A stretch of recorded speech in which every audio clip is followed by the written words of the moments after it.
Hi everybody, this is Bookie and I'm here for the Good Eve channel.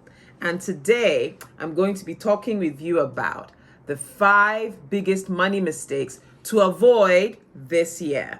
So, what are you going to get from this video? Well, you're going to get good energy and information and then some ideas about what possible money mistakes might you be about to make and how potentially to avoid them. So, why should you listen? Well, the truth is, it takes a village to raise a child, and all of us are products of our environment. So, let this just be another piece of information, another informational video that can help you stay on track with your financial journey. All right, so before we get started, of course, I'm going to ask you to give me a like and please share this video because I'm sharing 5 mistakes. So I'm going to ask you to share it with exactly 5 people. So just let them, people who could use this information to share this information, family, friends, they need it. Why not share it with them? All right, so I'm going to get straight on to the video. So point 1, not consistently investing from January to December. Now, look, this happens to us all the time. Your salary has come in, or you've done a really good business deal, and you have a little bit of surplus cash. What you should do, almost make it automatic.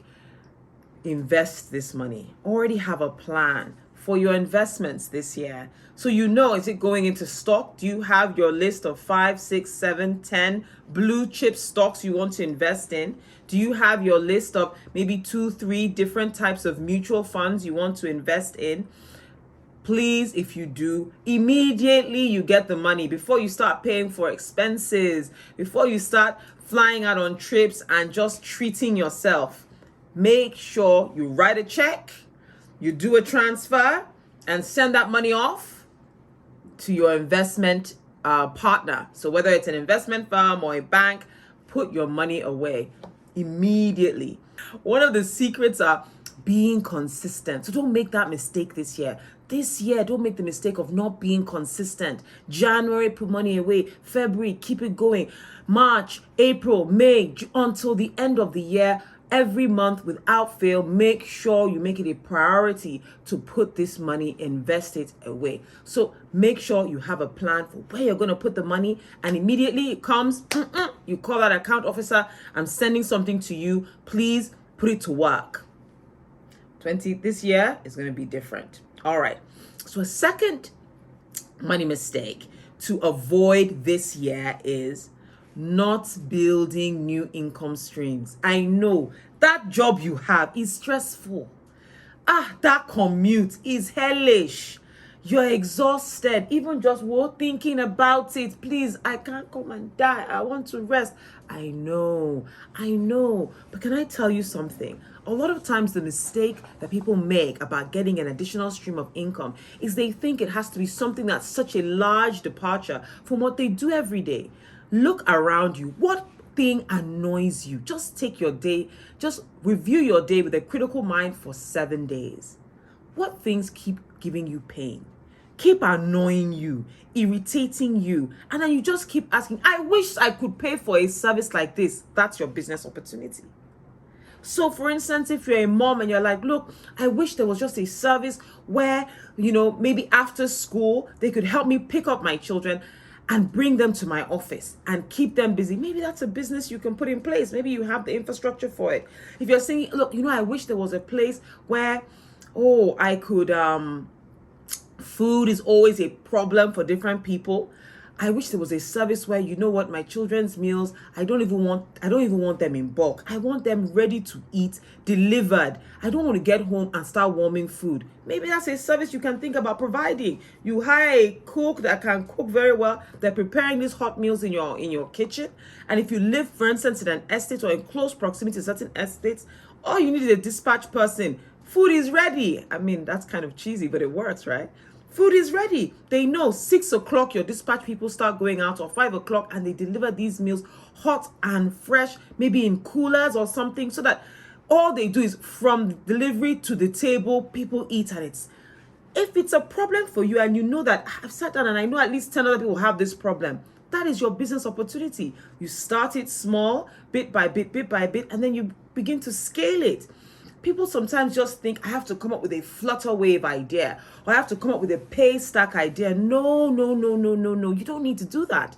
So many things around you. You can think of how to provide that service better, or if it's not being provided, do a little bit of research to see other countries may have this problem. Maybe in Malaysia they have the problem. How are they solving it? Maybe it's China. How are they solving this problem? And you begin to provide that solution. So start building multiple streams of income. Don't let this year, in fact, this quarter, pass by you and you don't even try. And remember, business is about trial and error. There's no shame in it. That you started a business and you realize that, okay, it's a good idea, but it's not working out. Move on to the next one. You don't have to be sentimental. You fail forward sometimes. In fact, most times, it's through your failures, the seeds of the remnant of the failure, you find your next idea and you get it right. If you look at someone like Richard Branson, he's had so many business ideas. Everybody applauds him and claps for him. But can I tell you something? He's also had an equal, in fact, far greater number of failures if you look at the things he was successful at. So this is the year that you must start building multiple streams of income so you can find those streams that will continue to feed you and feed your family, whether you're in this job or this primary business or not. All right, point 3, not paying off your debts as soon as possible. Now, I'm going to be specific here. If it's business-based debt, it's a bit different because there's a whole science and ratio around debt. You know, with a business, there are certain opportunities that you can see. For instance, if you're someone that provides services during elections, you may need to take debt to meet that window. There's no point in you raising the capital 1 year after the election is over. Who are you going to provide these services to? So with businesses, debt often is required for you to scale in a timely manner to capture market activities. But in your personal space, that's where the discipline comes in. Pay off your debts. Don't be living in a house that you don't own or that you're owing money for the rent. Be up to date with your payments. If you have especially a lot of consumer debt, what I mean by consumer debt, I wanted to buy furniture. I took a short-term loan. I took a 6-month loan from my bank because I had some things coming up for Christmas. Christmas has ended. Pay off your debts. Make it a priority. Even if it means the next few months are going to be a little bit boring or a little bit dry. Take that pain so that you have that psychological and mental freedom. It's cluttering in the mind when you're owing a lot of money for things that that, what did I invest this thing? It's not bringing me any return. It's not doing anything for me. I just wanted to feel good, or I wanted to just meet an obligation like pay school fees, which is good, but you're not making money from school fees. So pay off these debts and then also begin to look forward future-wise in terms of obligations coming up. Begin to set money aside. Yes, it will be tight for a while. As we say in Nigeria, soak Gary, although Gary is expensive now. It's not like before where Gary was cheap, but we say soak Gary. Even if it means you're going to soak Gary for a while, do it. No one is looking at what's happening in your house. Your family, you can make it stylish, like, we want to be sober. If Lent is coming up or a fasting period in your church is coming up, key into it so you can reduce the amount of food you're eating in your house. Yes, if Ramadan is coming up, use it as an opportunity to save some money and set certain things right. Also, as you're praying unto God, your God, to help you. You see, combine it. All these things, they come together.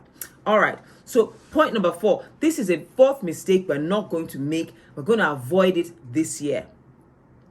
Not saving enough for retirement. We are going to prioritize retirement from the first month this year. And look, if you've not been saving before, if you've not been putting money away for retirement, sometimes we mix up our savings. There's savings, you're saying, yes, I'm saving to pay my rent. It's not the same as saving for retirement.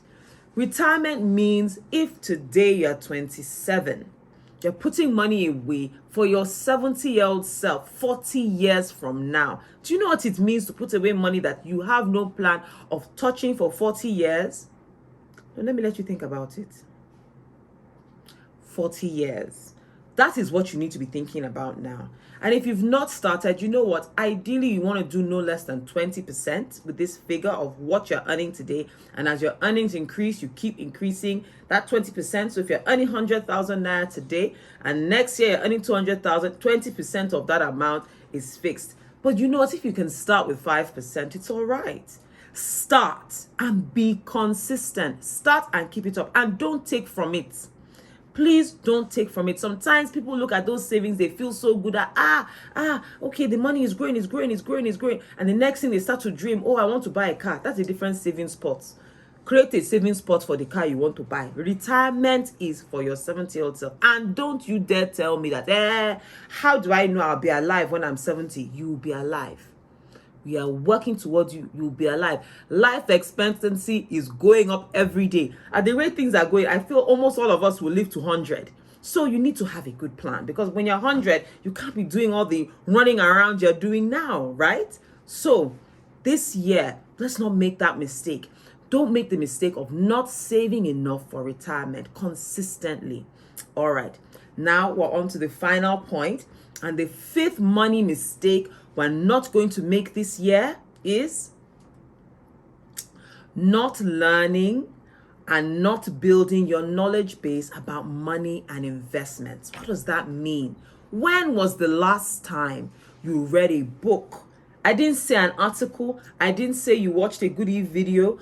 When was the last time you read a book about money, finances, and investing? I'm waiting. I didn't hear you. When was that? Oh, crickets. But this year, we're not going to make that mistake. You're going to read one book at least every quarter. That's 4 books this year. You have no choice. If you're really busy and you're subscribed to Kindle, they're audio books. But you know what? Instead of, scrolling through Instagram when you're waiting, you're going to buy a money book. And there's so many of them. I can put a couple of recommendations out. In fact, I think I'm going to do a few videos about some of the really good money books that I like. But every quarter this year, you're going to pick up a book, and it's going to be in your car. It's going to be in your bag. It's going to be with you all the time. And anytime you have dead time and you pick up your phone and you're about to scroll through Instagram, hold up, hear my voice. You hear me saying, no, no, no, no, no, no, no, no, no. Pick up that book and read a chapter.